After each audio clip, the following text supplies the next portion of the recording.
Cupcakes were good. They were funfetti cupcakes, so top notch. Whose idea was that? We actually just saw a commercial while we were sitting there watching TV for the funfetti. It just looked good, so we went to Target and got the supplies. Just kind of as you, I know you talked about it a little bit Thursday night, but as you were able to review your performance, how do you feel you kind of graded out? Yeah, there was a lot of room for improvement. I think if you just look at the stat line, I got a lot of texts saying, "Hey, good game. You threw for a lot of yards, touchdowns, whatever." But when you really look at it, I could have played much better, and I have to play much better to win some games. Coach Board said yesterday there was specifically like maybe 3 to 5 plays. Were those just the plays that there were turnovers on, or were there more plays specifically that you wanted to hone in on that you made a mistake on or two? Yeah, well, of course, the 2 turnovers, or 3 really with the fumble, were part of that. And then, there's a couple plays that just stick out to me from the game that kind of are hard to get off your mind. One was a pass that I short hopped to Simi into the boundary.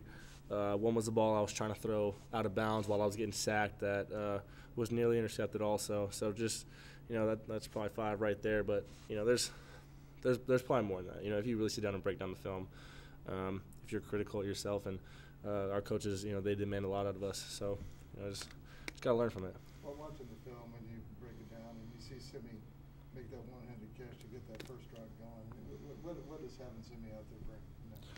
I think exactly what you said. It brings the big play, the physicality that comes along with just being that big. He's a matchup issue.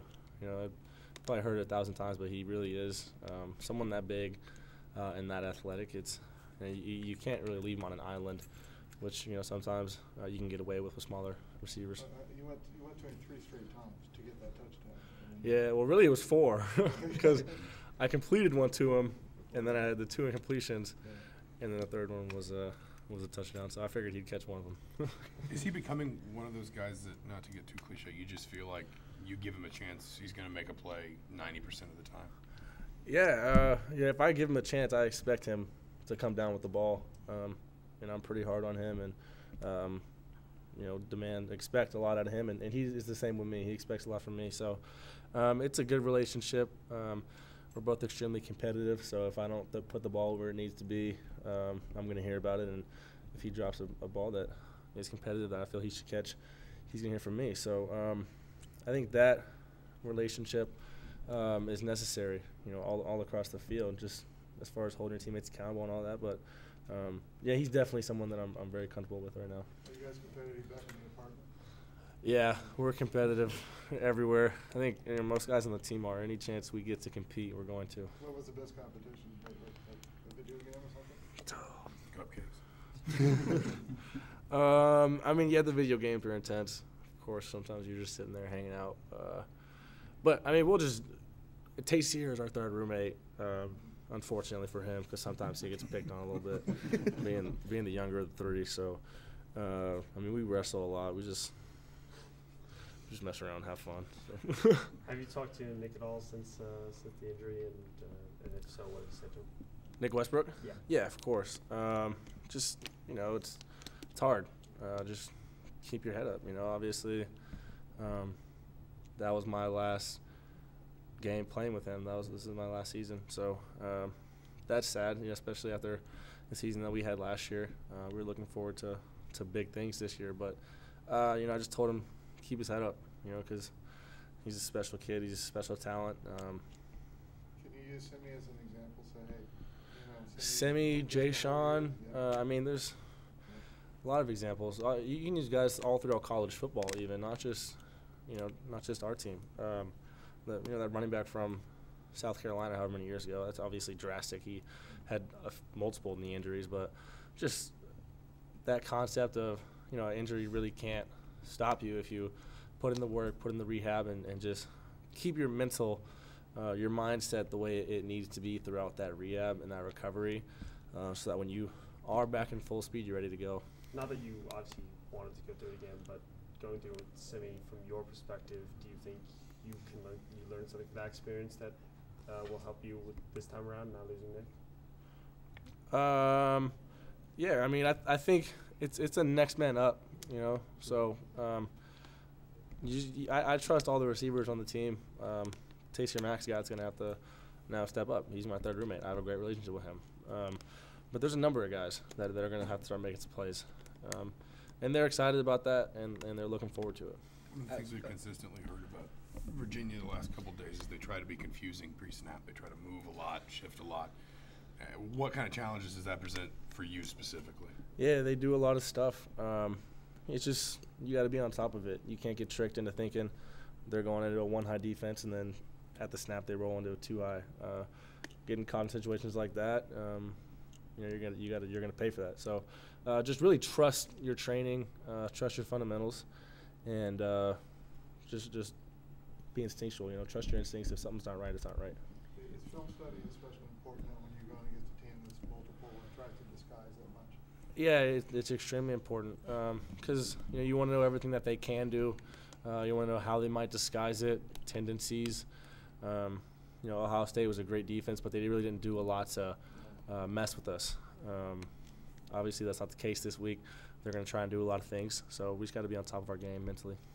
Luke Timian's a guy who had a big game against Ohio State. How do you foresee him stepping up in the wake of Westbrook being out in the slot and giving you sort of an extra safety blanket?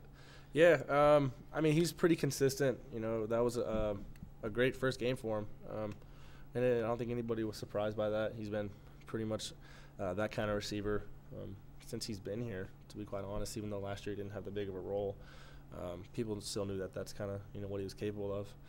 So being, of course, someone that I'm very close with and familiar with, that's one of my favorite guys. So any time, I got to trust my reads and trust, the design of the play. But I know that Luke's gonna take care of his end of the deal. In terms of Luke, he mentioned sort of he might be stepping into sort of that similar role that Mitchell Page maybe played last year in the slot and making plays in that way. How do you see them, sort of the two of them, in that same vein, or seeing him fit that role? Yeah, I think that slot position is just someone that's got to be smart and consistent, which in that regards those two are extremely similar. But I think Luke's very, very athletic. He's got another gear that I'm not really sure if most people know about yet.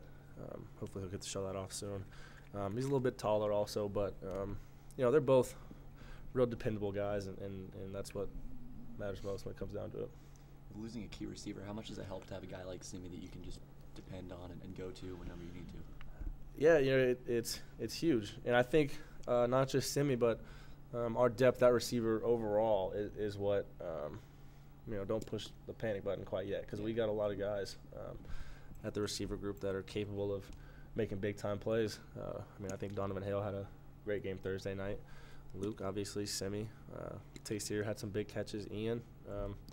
And those younger guys, Tyler Freifogel, Wap. So, we'll see.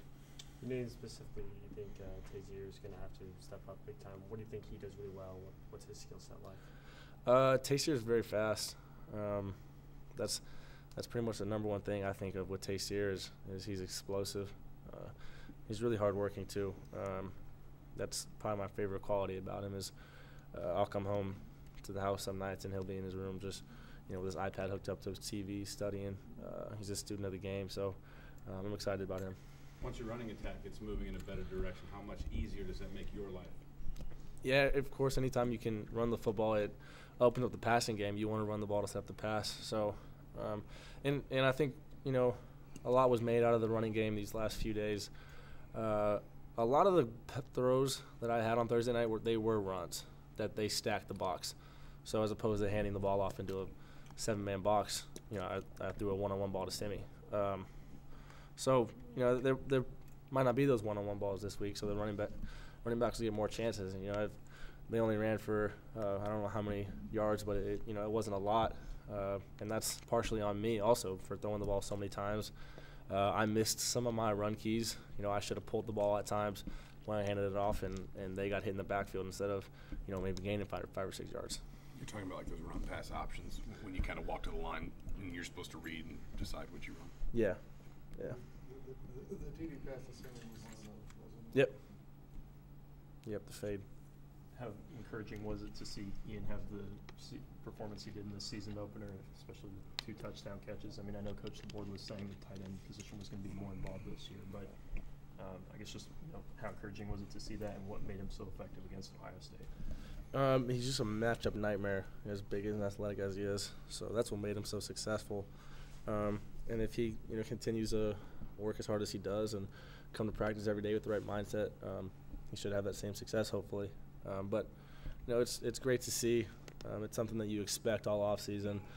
You see him every day in practice. You're like, we're going to expect big things, and to see it happen on that stage against Ohio State was awesome just for him.